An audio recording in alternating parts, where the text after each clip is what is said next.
take her badge and throw them both out. Bianca snapped as phones rose. Her designer silk fit her narrow frame perfectly. Claire's cheap red uniform strained across her full figure. Just as Bianca liked to remind her, the elderly woman clung to Claire. Claire lifted the bracelet. This clasp was replaced before she arrived. Then Dominic Moretti stepped from the shadows. "Mother." Dominic's single word stopped the guards before either man touched Claire. The boutique seemed to shrink around him. He had stepped from the dim corridor in a black suit that absorbed the light. Still, with the cold control of a man accustomed to obedience, customers lowered their phones. One guard went pale. Rosa's grip tightened on Claire's arm. But she did not move away. Bianca turned so quickly, the gold silk of her dress flashed beneath the chandeliers. "Dominic. Thank God. Your mother was found with a bracelet from the private case." And this employee interfered. Her gaze slid over Claire's full figure. She has always mistaken taking up space for having authority. Claire felt every eye return to the red cardigan. Bianca had ordered one size too small. The cheap fabric stretched across her chest and waist. Bianca had used the uniform as a quiet punishment, a way to make a capable woman look awkward in a room built for thin bodies and expensive labels. Claire refused to tug at the hem. She kept the bracelet steady beneath the display light. "I asked for a chain of custody signature before anyone moved it." Dominic's gaze traveled from her crushed badge to the velvet tray. There was danger in his silence, but it was disciplined danger. "Give it to Ms. Moretti," he said. "She runs this store." Claire met his eyes. "Then she can sign for it." A murmur passed through the customers. Bianca's narrow face sharpened. "She is floor staff. She does not set evidence procedure." Claire turned the bracelet until the clasp caught the light. Rosa's fingers trembled against her sleeve. "I didn't take it," the older woman said. The fear in Rosa's voice changed something in Dominic. His attention moved to the red mark around her wrist, and the guard, responsible, stepped back. When Dominic looked up again, his expression carried no rage, only the stillness of a man deciding where blame would land. He faced Claire. "You have 60 seconds. It was not trust. It was an order wrapped in restraint." Claire accepted it. This clasp was replaced. The solder is newer than the links, and the repair mark belongs to a vendor this boutique stopped using last winter. Mrs. Moretti could not have done that in the 10 minutes she was here. Bianca gave a brittle laugh. "That proves nothing. She could have switched the entire bracelet." She stepped closer. "Look at her. Dominic. She cannot even fit the uniform properly. But she wants this room to believe she belongs behind a jeweler's bench." Heat climbed Claire's neck. Not from shame, but from the old fury of being reduced to a body whenever her knowledge became inconvenient. She slid the tray beyond Bianca's reaching hand. That is why no one touches it without signing. One guard shifted toward her. Dominic noticed. "Stay where you are." The guard froze. Dominic held out his hand. Not for the bracelet, but for the clipboard. "Write it." Bianca stared at him. "Dominic, this is humiliating." His eyes moved to the phones. To his mother. And finally to Claire, standing in a bargain store uniform, while Bianca glittered in couture. "My mother is surrounded by cameras while security accuses her of theft," he said. "We passed humiliating 3 minutes ago." Claire wrote the time. Location. Item description. Current holder. And visible condition. Her hand remained steady when Dominic stepped beside her. Up close. His presence felt heavier. carrying the scent of cold night air and expensive wool. Claire signed first. Dominic signed beneath her name. Only then did she seal the bracelet inside a clear evidence pouch, the instant the seal closed. Bianca ground Claire's badge beneath her heel. She is still fired. She violated instructions and made a spectacle in front of clients. Claire looked at the broken plastic. You made the spectacle. Bianca demanded the security footage be locked before the scene spread online. Claire answered first. Lock the raw recording. Not an exported copy. The export station is in your office. And clips can be trimmed. Dominic turned toward Bianca. Can they? She hesitated. Technically. But Claire only knows that because she has spent years reaching above her position. Claire took a jeweler's loupe from her pocket and set it beside the pouch. My work is why your insurance descriptions match the merchandise. I photograph repairs, reconcile consignments, and correct serial entries before reports go upstairs. Dominic looked toward Evan. The inventory manager. Is that true? Evan swallowed. Claire handles some technical reconciliation. Bianca cut in. She cleans spreadsheets. That does not make her an appraiser. Claire did not defend her body. Her clothes, or the title Bianca had denied her. She asked for the intake image. When Bianca called the system restricted, Claire said, use the public terminal. I created a read-only backup after 3 repair files vanished in March. The original photograph showed a narrow antique clasp engraved with a floral notch. Inside the sealed pouch, the clasp was broad, modern, and smooth. Dominic looked from the screen to Bianca, then Evan whispered, that ticket wasn't blank yesterday. Evan's admission drew every eye toward him. Bianca crossed the marble floor before he could say more. He is confused. Everyone is exhausted because Claire turned a routine incident into theater. Claire kept her hands away from the keyboard. Was the vendor field filled in yesterday? Evan nodded. Then looked at Bianca as though the answer might cost him more than his job. I saw a work order number. Bianca ordered security to clear the boutique and take the customers' phones. Dominic rejected both commands with one quiet sentence. The guards obeyed instantly. No one needed to be told what he was. Now the man himself stood between Bianca and the exits. Calm enough to frighten everyone, Rosa lowered herself into a chair near the display case. Dominic crouched beside her, and the pressure around him shifted into something private. Did anyone hurt you? Rosa showed him the red mark around her wrist. The guard responsible went pale. Dominic looked up, and the man took a step back. Not now, Rosa said. Find out why my mother's bracelet became evidence against me. Dominic rose slowly. He ordered medical attention for her and statements from both guards. Then he faced Claire. His gaze paused on the cheap cardigan Bianca had chosen to expose every soft line of her body. Claire expected another judgment. Instead, he asked, You said the system was taught to forget. Show me. Not on this terminal. Claire said, If the visible history was scrubbed, we need the mirrored intake archive and the repair ledger together. Bianca folded her arms over her designer dress. She does not have permission to enter the archive. She barely has permission to stand on the sales floor. Her eyes traveled over Claire's hips and waist.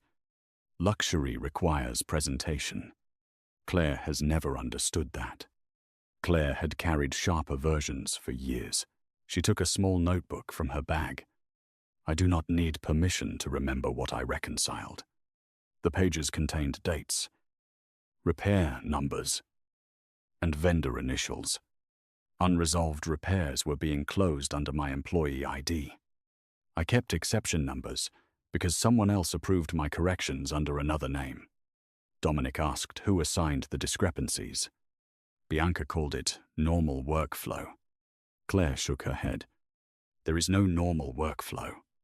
I receive a list every morning because no one gave me access to the correction queue. I fix the records before the insurer opens, and an executive signs the clean report. Dominic turned toward Evan. Who sends the list? Evan's voice dropped. Ms. Moretti's office. Bianca accused him of protecting Claire. Evan looked at the floor. She has kept the monthly insurance file from failing since January. Dominic asked what happened if she stopped. Evan explained that unmatched serial numbers froze consignments, invalidated descriptions, and blocked high-value transfers. Bianca said anyone could do it. Dominic pointed to 3 managers. Which one can reconstruct this bracelet's repair history? None answered. The silence altered his attention. Claire could feel him studying her now, not as the heavy-set woman in a strained uniform, but as the person carrying a system the boutique pretended was automatic. It was recognition beginning against his will. They moved to the inventory office while Rosa rested with a physician. Claire required the evidence pouch to remain visible to 2 witnesses. Dominic agreed and assigned a guard who had not touched Rosa. Bianca objected when Claire took the keyboard. She should not be near restricted files. Claire looked at her. You are not excluded. You are being observed. Like everyone else. Dominic almost corrected the challenge. Then he told Bianca to stand where the camera could see both her hands. Claire logged into the read-only archive with sales credentials that should never have carried so much responsibility. The missing ticket appeared under work order 6-1842. It named Bellini Restoration House. A vendor removed 8 months earlier. Claire placed the archived photograph beside the microscopic mark on the replacement clasp. They matched. Bianca said Claire could have planted the image. Claire opened the automatic server receipt. It had been created 6 weeks before Rosa's visit. Dominic asked why the vendor had been dropped. Evan mentioned invoice problems. Claire corrected him. 3 repairs were billed twice, and 1 returned piece had the wrong stone weight. I flagged them. The vendor was removed, but the executive override stayed active. She opened the hidden revision history. A deletion command had erased the vendor, invoice, and returned part fields the night before. Beneath it sat a second entry. The false repair ticket had been created at 1147 p.m. during the Moretti Foundation winter benefit.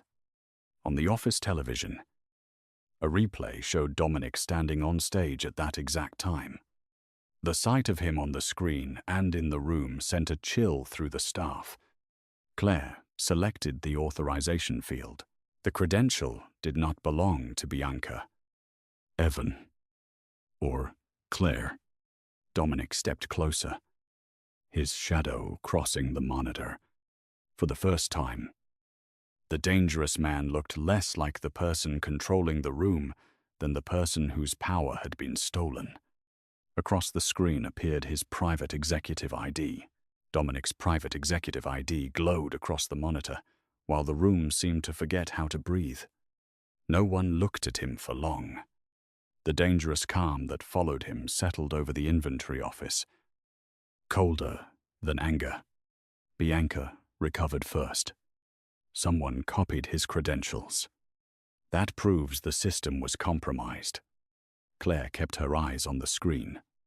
It proves your controls cannot tell the man from the password. Dominic ordered the terminal disconnected. Claire stopped the guard. Pulling power kills the live session record. Photograph the screen. Print the page. Then disconnect under witness. Dominic's gaze sharpened. Then he looked at the false ticket and said, "Do it her way." Bianca watched every step being recorded. and panic hardened beneath her polished expression. By the time the boutique reopened for staff only, she had changed the story.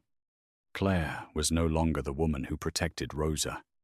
She was a resentful, heavy-set sales clerk, manufacturing importance after being fired.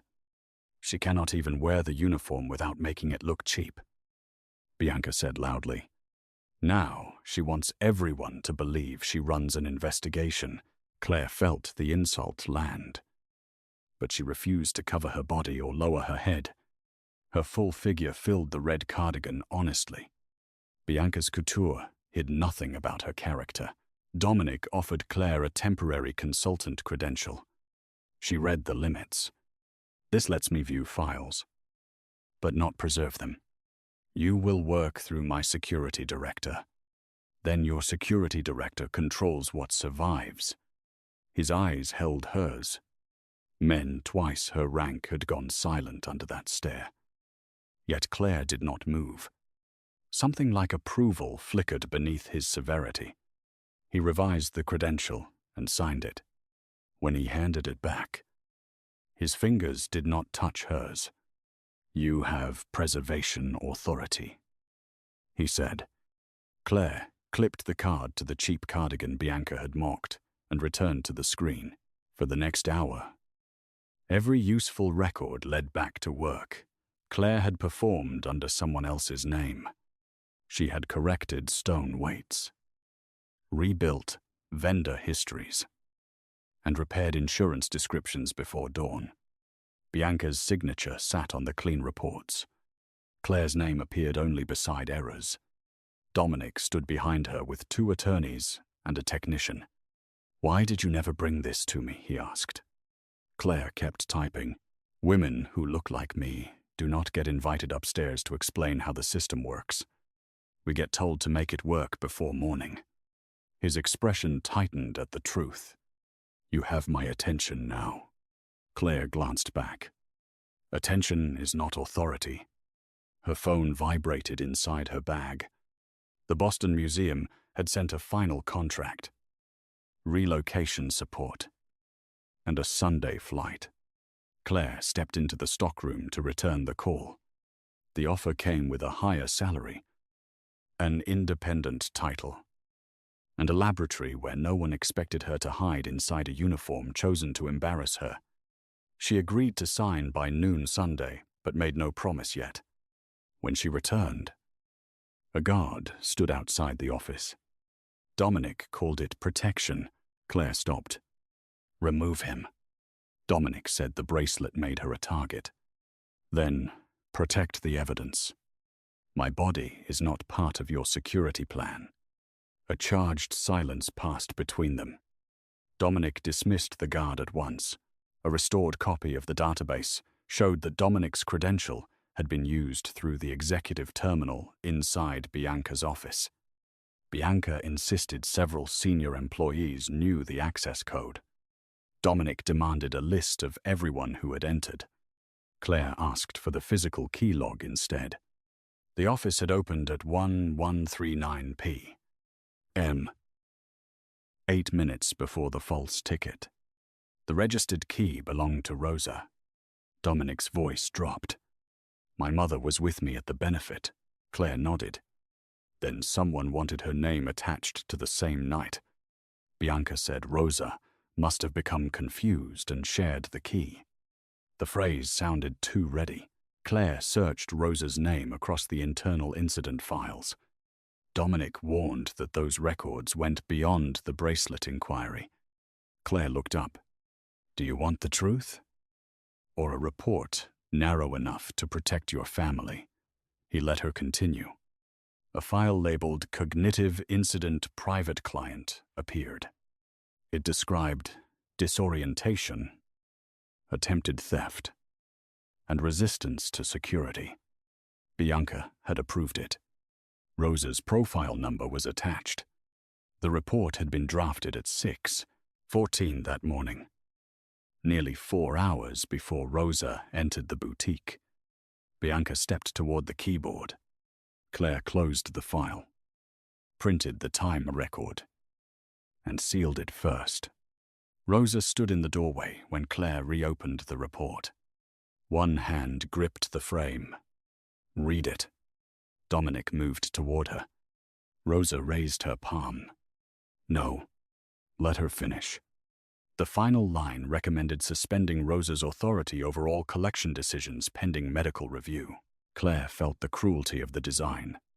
The bracelet accusation had never been about a missing object. Someone had prepared a public humiliation, a medical narrative, and a legal excuse before Rosa arrived. The real target was her power, and Monday's authentication was the deadline for taking it away. Rosa's raised hand stopped Dominic.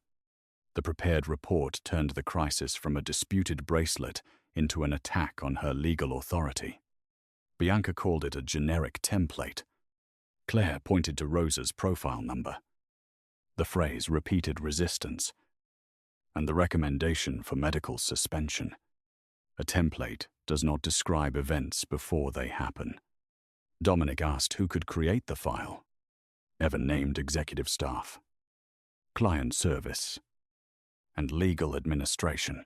Bianca seized on the broad access. Then anyone could have done it. Claire sealed the printout. Anyone with access is not the same as everyone with motive. Dominic closed the boutique and retained Claire as an independent consultant through the lender's review. Claire added one condition. She reported to outside counsel for evidence preservation. Not to Bianca. Security. Or Dominic. Bianca's mouth twisted. All this because one oversized clerk learned a few expensive words. Claire capped the pen. You turned an elderly woman's dignity into a transaction before she walked through the door. Rosa looked at Dominic. That is the first honest summary anyone has given us. Dominic signed beneath Claire's amendment without defending his cousin. They moved the bracelet, intake photograph, and sealed reports into the repair room. Claire tested the camera, recorded the pouch seal, and required every observer to state a name and position. Dominic stood close enough for her to feel his heat at her shoulder, but he did not interrupt. Under the lens, the repair house mark showed a second scratch near the hinge. Claire leaned over the bolted table, the cheap red cardigan pulling across her back.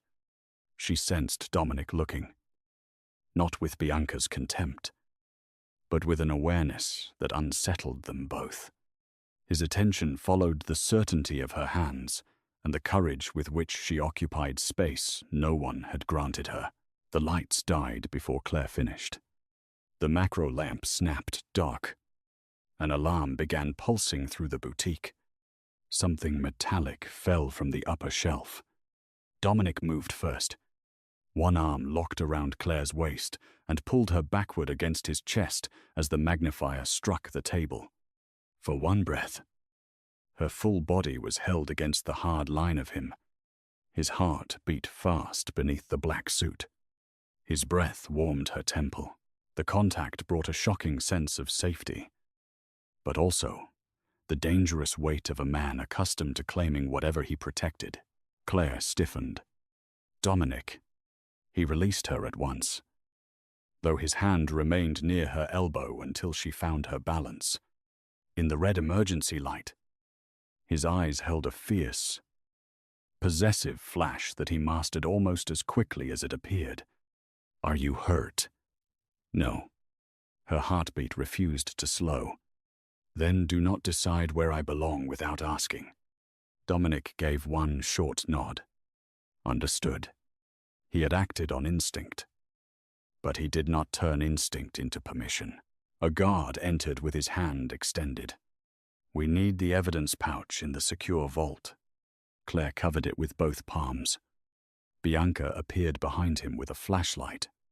Follow procedure. Claire. Dominic's voice returned to command. Give it to the guard. Claire looked directly at him. No. Your vault is controlled by the same executive chain we are investigating.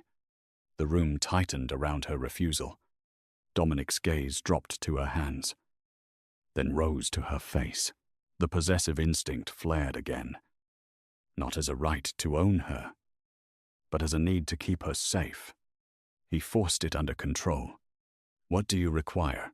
Claire dictated a temporary custody sheet from memory time. Seal number. Condicio. Witnesses.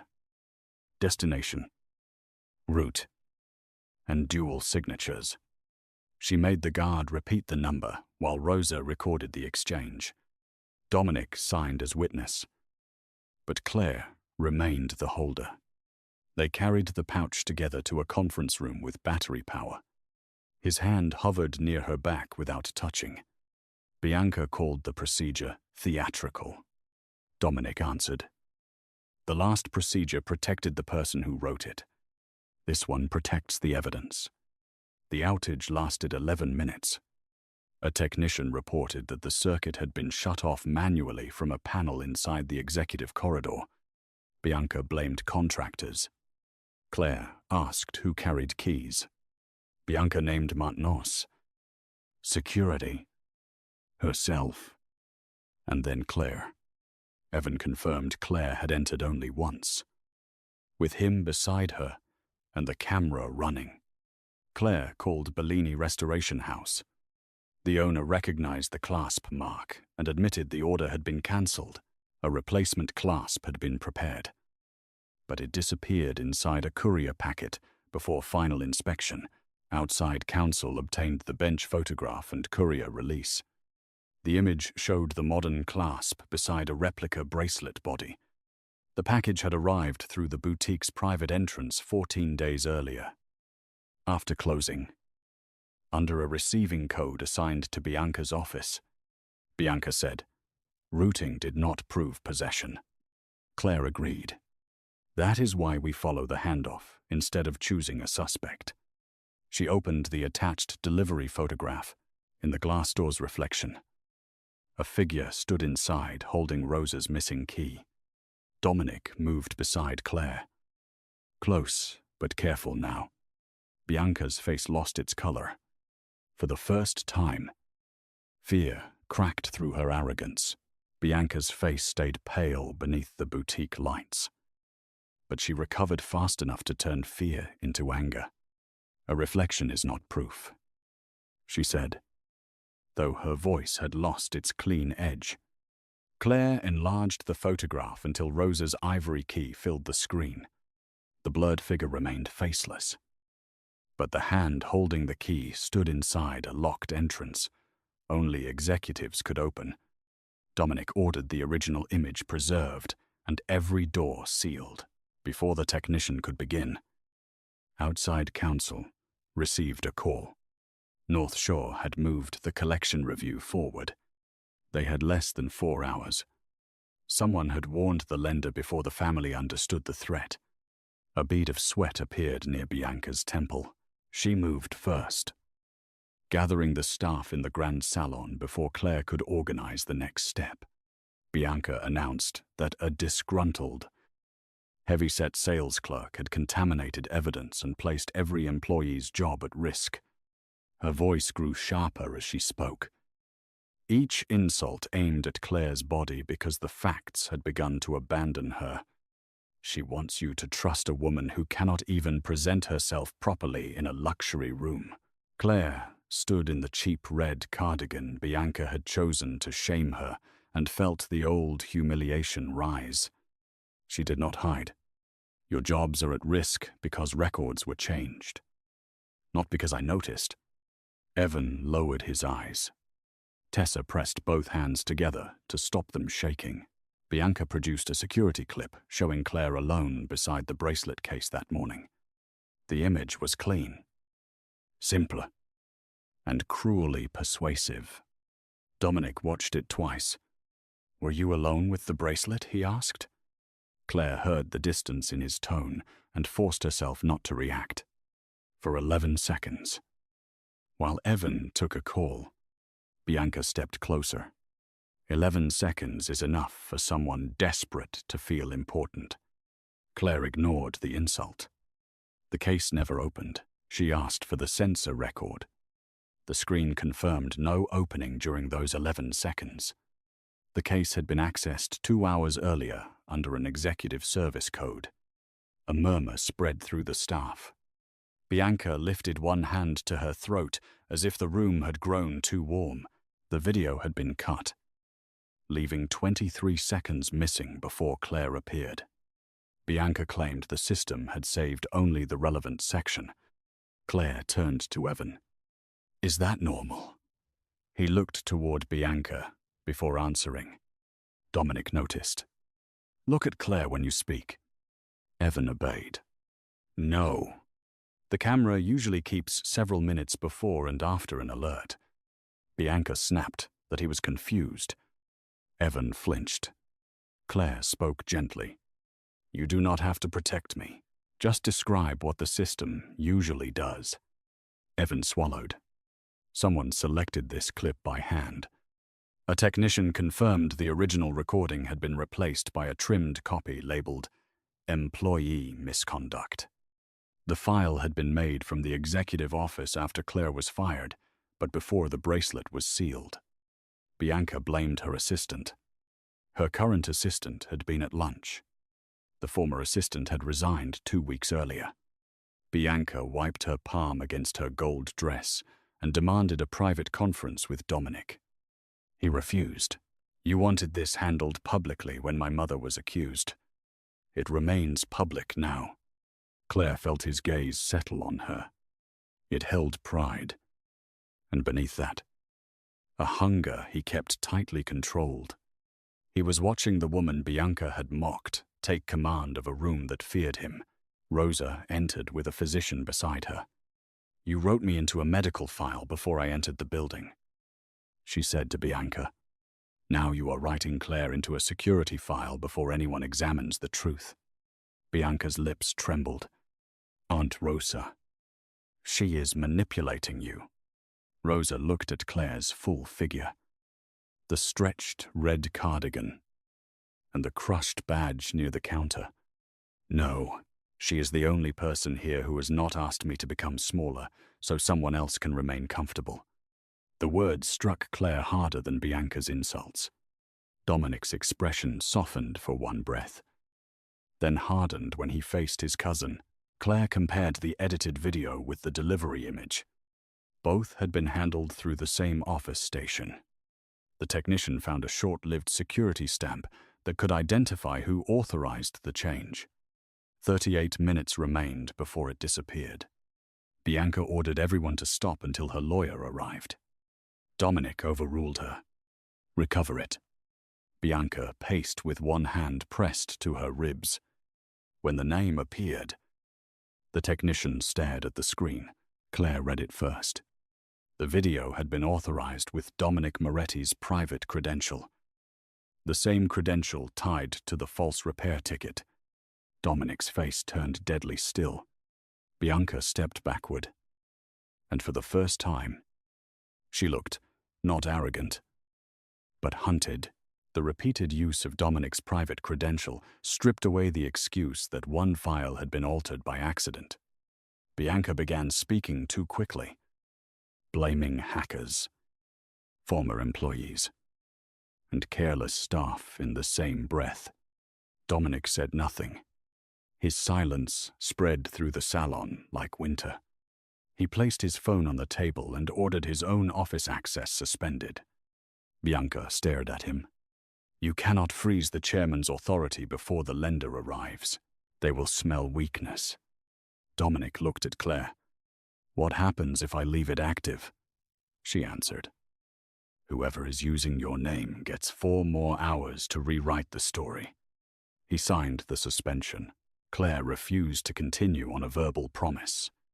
She wrote a 1-page authority letter, giving her control over the bracelet, repair records, vendor contacts, and witness interviews until the review ended. It prevented any executive, guard, or family member from moving a collection piece without her approval. Dominic read the line that allowed her to stop him. "You included me. Your name is the one being used." Their eyes met. sharpened by the memory of his arms around her in the dark. He signed. Bianca laughed. "You are giving power to a woman who was selling earrings this morning."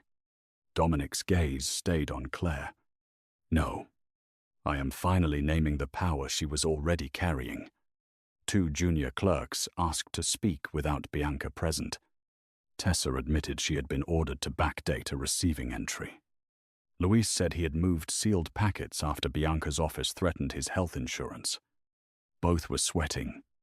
Luis's hands shook so badly that Claire moved a water glass closer without embarrassing him. She asked only what they had seen, not what they believed. Dominic watched her lower their fear without lowering the truth. Admiration deepened in his face. The more calmly she worked, the harder it became for him to look away. Claire felt his attention like heat at her back, but kept her focus on the employees Bianca had trained to feel disposable, with authority recorded. Claire reopened the repair history. Work order 6-1,842 was not alone. 7 expensive family pieces had passed through the same discontinued repair house. Each photograph showed a small change, a modern clasp, a replaced setting, a copied hallmark. Claire arranged the images side by side instead of burying the room in codes. Someone prepared replicas, moved the originals out of my inspection line, and used my corrected paperwork to make the replacements look legitimate. Evan covered his mouth. Tessa began to cry silently. Bianca's lawyer whispered to her, but Bianca barely heard him. Sweat shone along her hairline. Dominic asked why Claire had not caught 7 missing originals. "Because I was given photographs, not custody," Claire said. "I was responsible for accuracy, but denied access to the objects I was describing." She turned to the staff. "That is how you build a scapegoat. You make someone responsible for the result and powerless over the process." Bianca's face twisted. "Convenient," Claire answered. "Convenient was keeping me underpaid, overworked, and easy to blame." Dominic's eyes darkened with anger at the system he had allowed. Pride remained there too. Fierce and personal, North Shore's review team arrived with an insurance representative and outside counsel. Bianca demanded Claire's removal. Claire placed Dominic's signed authority letter on the table and summarized only what had been verified: the replaced clasp, the pre-written report against Rosa, the false repair order, and the edited camera clip. She did not accuse Bianca directly. That restraint made Bianca more frantic. "Say what you are trying to say," she snapped. Claire looked at her. "I will say only what the evidence can carry." Dominic's mouth tightened with approval. The lender agreed to wait 90 minutes if the original pieces could be found. Claire traced the altered items to a courier batch scheduled before dawn. 6 crates matched harmless display fixtures. The 7th weighed too much and had been marked for priority transfer. Bianca called the route routine, but her voice cracked. Dominic ordered the truck stopped. The fleet desk reported it had already left and was less than 40 minutes from a private airfield. His security chief moved toward the door. Claire stopped him. "Do not open that truck first. Photograph the seal. Put the driver on a recorded call. Let an independent inspector witness every step." Dominic changed the order immediately. The dispatcher sent a live scan of the manifest. Claire read until she found a handwritten line beneath crate. 7, vintage bracelet, trust property, priority transfer. Rosa gripped the table. Bianca sank into a chair as though her knees had failed. Dominic stood behind Claire, close enough that she could feel his controlled breath. But he did not touch her. His eyes stayed on her with open pride and restrained desire. The original bracelet was no longer missing inside the boutique. It was already moving toward a private plane. The truck's distance from the private airfield turned the boutique into a war room. But Claire refused to let panic become procedure. Dominic wanted every road blocked and every driver dragged back for questioning. She stopped him with one steady look. No one opens that crate until the seal is photographed and the driver is on record. His security chief glanced at Dominic, waiting for the order that would matter. Dominic gave it exactly as Claire had spoken.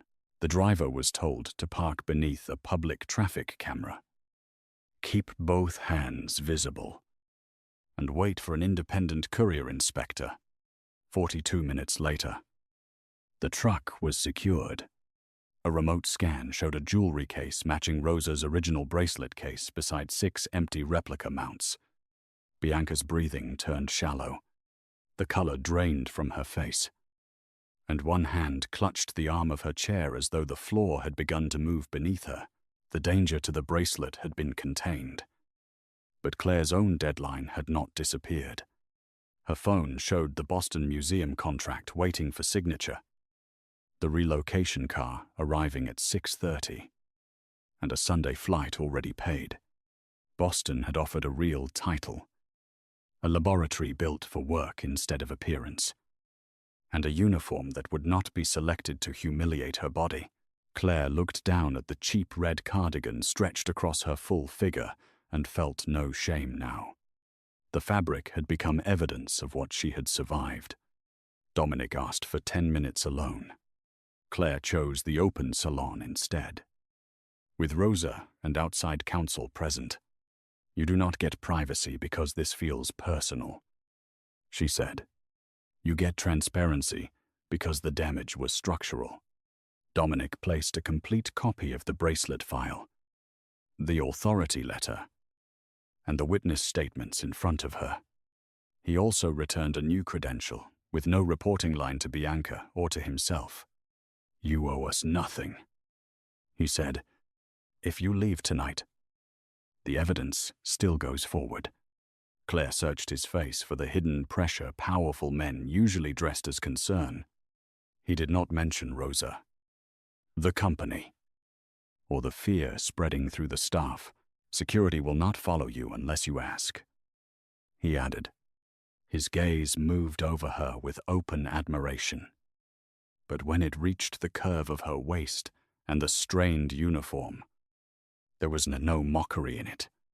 There was desire, tightly controlled, and something more difficult for a man like him, respect.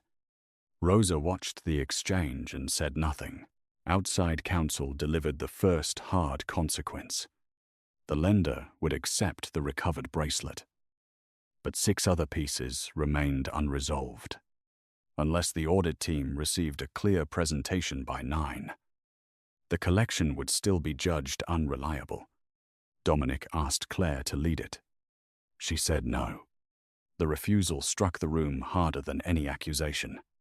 "I have spent years making other people look competent," she said. "I will not rescue the same structure because it finally learned my name. Dominique's Yafset." But he did not challenge her. "Then I will find another expert." Claire saw the effort it took him to let her answer stand. That restraint affected her more than any command could have. She signed the museum contract in front of him. Bianca, still seated near the screen, laughed weakly.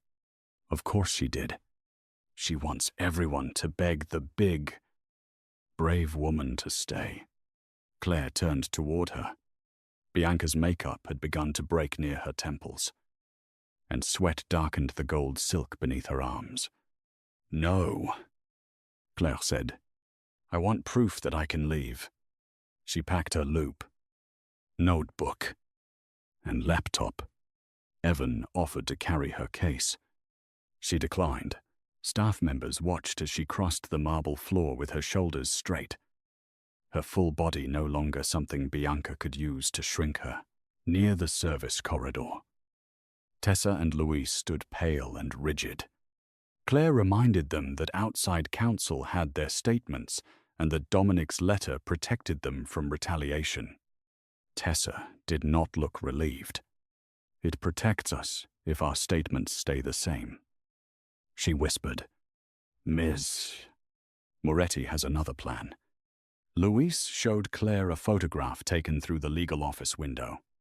2 affidavits lay on the desk. One claimed Tessa had stolen the original bracelet.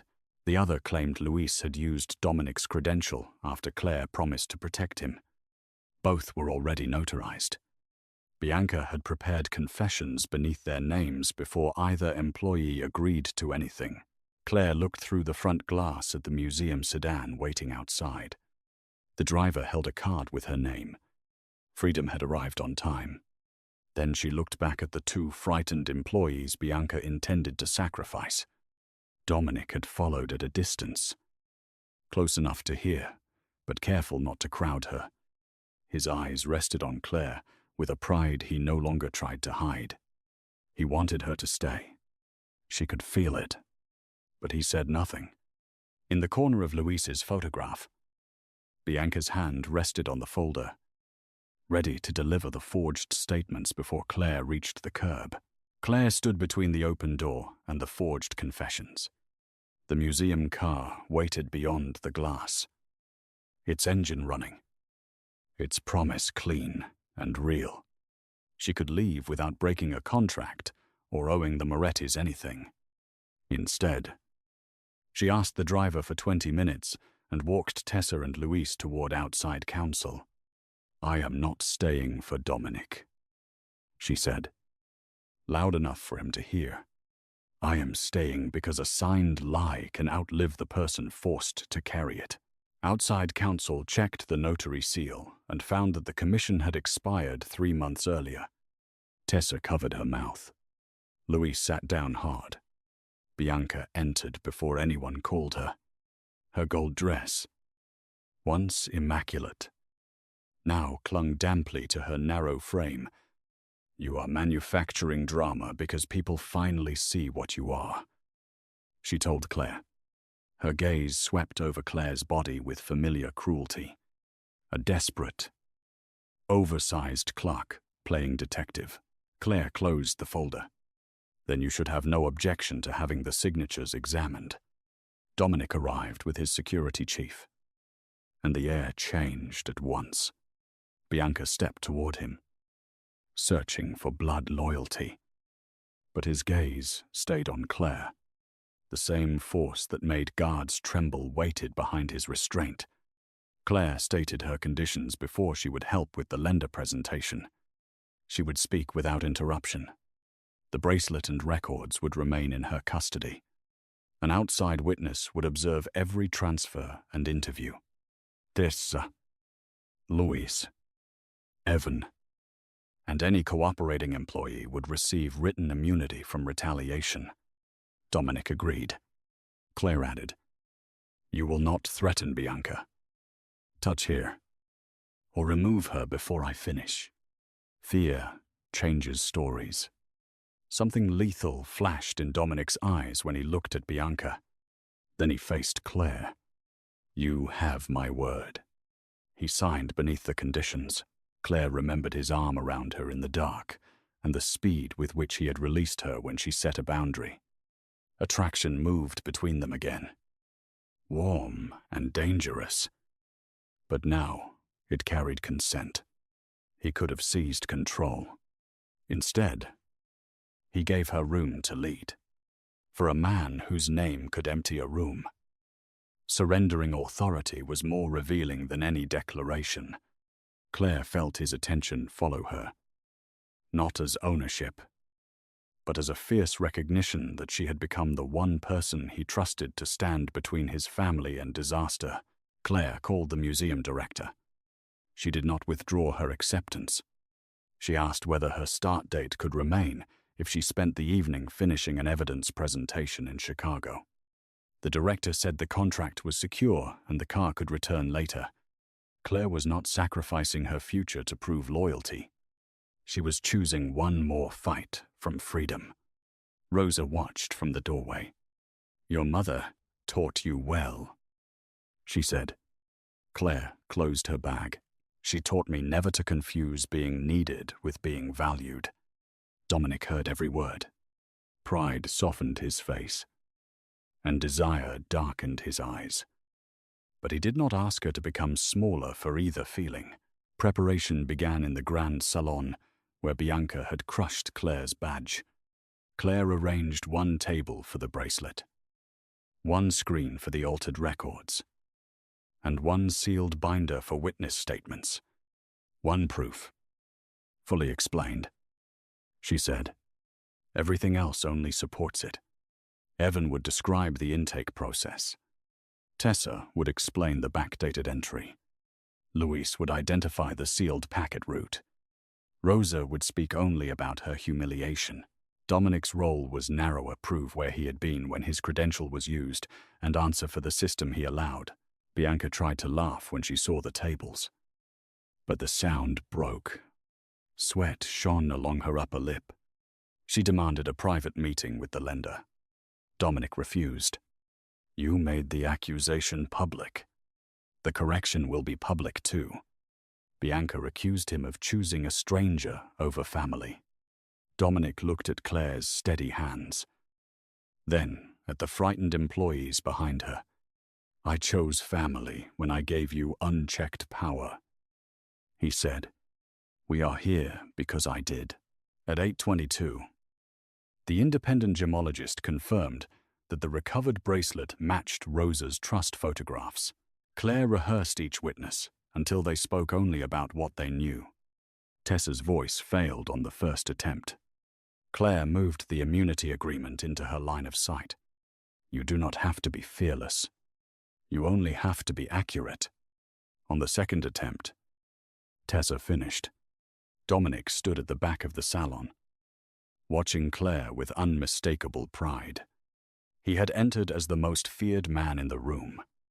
Now he looked at her as though courage had changed its shape. The boutique doors opened 38 minutes early. North Shore Capital's lead auditor entered with the insurance representative. Beside them walked the president of the company, positioned to buy the Moretti flagship property if the collection failed. Bianca's knees nearly buckled. Claire saw the buyer recognize her before he looked away. The presentation had not begun. But one truth was already visible. Someone outside the family had expected Rosa to fall, the collection to fail, and Bianca to deliver the building. The buyer's recognition lasted less than a second. But Claire saw it. So did Dominic and Rosa. The man recovered quickly, straightening his tie as though he had entered by chance. Bianca did not recover at all. Her face went grey beneath the makeup, and one hand closed around the back of a chair. Claire placed the sealed bracelet beneath the macro camera. Before anyone speaks about motive, we start with what cannot be argued. The enlarged clasp filled the screen. She showed the newer solder, the discontinued repair mark, and the older intake photograph. The independent gemologist confirmed that the replacement had been installed weeks before Rosa entered the boutique. The accusation against her had become physically impossible. Claire did not drown the room in technical language. She told the story in clear steps. The replica arrived through the private entrance. The original disappeared from the inspection line. A false repair ticket covered the switch. A medical report against Rosa had been written before the humiliation occurred. Tessa described the order to backdate the delivery. Luis explained how sealed packets had been moved around Claire's work. Evan admitted that Claire had been made responsible for accurate records while denied access to the jewelry itself. Each statement tightened the same chain. Bianca began wiping her palms against the gold silk of her dress. "They are frightened," she said. "They will repeat anything she feeds them." Claire turned toward her. The cheap red cardigan still strained across her full figure. But now it looked less like a humiliation than a uniform worn through battle. "Then let us remove fear from the equation." She asked the auditor to compare the witness statements with the delivery photograph. The false repair order, and the report prepared against Rosa. The dates aligned without relying on anyone's opinion. Dominic verified that he had been on stage when his private credential was used. His voice remained cold, but his gaze never left Claire. Pride had replaced suspicion. Desire was there too, fierce and carefully restrained. Yet he did not interrupt once. Bianca attacked Claire's body when the facts stopped answering her. This whole spectacle exists because an oversized clerk wanted to feel important. The insult hit the room and died there. Claire did not flinch. My size did not replace that clasp. My uniform did not write a report 4 hours early. And my title did not give one office control over repairs, security, and employee punishment. Rosa lifted her chin. Several staff members looked directly at Bianca for the first time. Dominic's expression became terrifyingly still. He took one step forward, and Bianca recoiled. But Claire raised a hand without looking away from the screen. Not yet. Dominic stopped. The most feared man in the room obeyed her, because the truth still belonged to her presentation. Claire displayed the purchase option for the flagship property. It had been sent to Bianca's private email before Rosa's visit. The price would fall if the collection failed authentication or if Rosa lost authority over the trust. The buyer's face tightened. He claimed the clause was routine. Claire asked why the agreement named a medical suspension that had not yet been proposed. Sweat appeared along his hairline. Bianca's lawyer whispered urgently, but she could no longer keep still. She paced, breathed too quickly, then reached for the evidence pouch, as though taking it might erase what everyone had heard. The independent guard moved between her and the table. He waited for Claire's instruction. Not Dominic's. Do not touch her, Claire said. Record the attempt. Remove her access. Preserve her devices. And let counsel handle the rest. Dominic gave no additional command until Claire sealed the final custody entry. Only then did outside counsel serve Bianca with a preservation notice. Her executive badge was disabled in front of the same employees she had threatened. The lender confirmed that Rosa's bracelet remained valid collateral and that the collection review would continue under Claire's control. The buyer's option was suspended pending investigation. Rosa's false incident report was withdrawn publicly. Tessa and Luis received written protection. Evan's earlier statement was restored to the record. Bianca stood stripped of authority, her arrogance reduced to trembling silence. The lead auditor asked who accepted responsibility for a system that allowed one executive to create records, control evidence, and punish anyone who questioned her. Dominic rose. His black suit and dangerous stillness pulled every eye toward him. But he did not speak. He looked at Claire and waited. She closed the evidence binder, removed her hands from the table, and gave one small nod. Only then did the Mafia boss step forward to answer for what he had built. Dominic faced the lender, the staff, and his mother. I trusted blood over proof, he said. I gave one person control over repairs, security, records, and consequences. When Claire protected the evidence, I ordered her to surrender it to the same structure being used against her. The ruthless man people feared did not excuse himself with loyalty or pressure. He named the failure as his own. Security was separated from retail management. No executive could create and approve the same repair order. Every high-value transfer required 2 independent signatures. Rosa asked for Claire's crushed badge. A clerk placed it beside the recovered bracelet. One was treated as valuable because of its label, Rosa said. The other was treated as replaceable for the same reason. Claire's technical work was restored to the audit history under her own name. Tessa, Lois, and Evan received protection and back pay. Bianca's access ended before she left the salon. Her records, the forged affidavits, and the property agreement went to insurers and investigators. She would face fraud, theft, evidence tampering, and conspiracy charges without a convenient confession. Before midnight, the board approved an independent Office of Provenance and Inventory Integrity. Its director could stop any sale, freeze repair access, call outside experts, protect staff, and audit even Dominic's private collection. The office reported to an independent committee, not to the Moretti family. Dominic offered Claire the first appointment. She did not accept at once. I will not trade one flattering title for another invisible burden, still wearing the cheap red cardigan Bianca had used to shame her full figure. Claire added staffing minimums, protected leave, as a public escalation route, and the right to refuse any assignment involving concealed ownership. The board approved every condition. Her Boston contract remained open. The museum car still waited outside. Claire picked up her bag and turned toward the glass doors. Dominic stepped into her path, then stopped several feet away. The room felt his power gather around him, the cold authority that had made guards and executives tremble all day.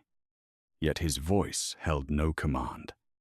I want you to stay, but wanting you does not give me the right to keep you. Claire's heartbeat changed. Dominic looked toward the staff, then back at her. I controlled rooms, companies, and men who mistook fear for loyalty. You taught me that respect begins where control ends. His eyes held pride, hunger, and something more vulnerable. I fell for the woman who stood in a cheap uniform, protected my mother, and refused my order while everyone else was afraid to breathe. If you choose Boston, I will defend your right to go. If you choose this office, I will answer to its rules. If you choose neither, every promise I made tonight still stands. Claire searched his face for possession disguised as devotion. She found desire held under discipline, but no attempt to decide for her. And if I say no to you, she asked, then no remains the answer. Dominic said, your work, your safety, and your freedom do not change. Claire set down her bag. Ask before you touch me. The feared Mafia boss extended one hand. May I hold you? She let the silence stretch until the choice belonged entirely to her. Then she nodded. Dominic crossed the distance and wrapped his arms around her full body with controlled strength. Claire felt the hard beat of his heart beneath the black suit and the restraint in the way he held her. He did not trap her. He waited until she placed her hands against his chest and leaned into him. Only then did his hold deepen. His eyes closed for one brief second, as though the man who frightened an entire city had found something powerful enough to humble him.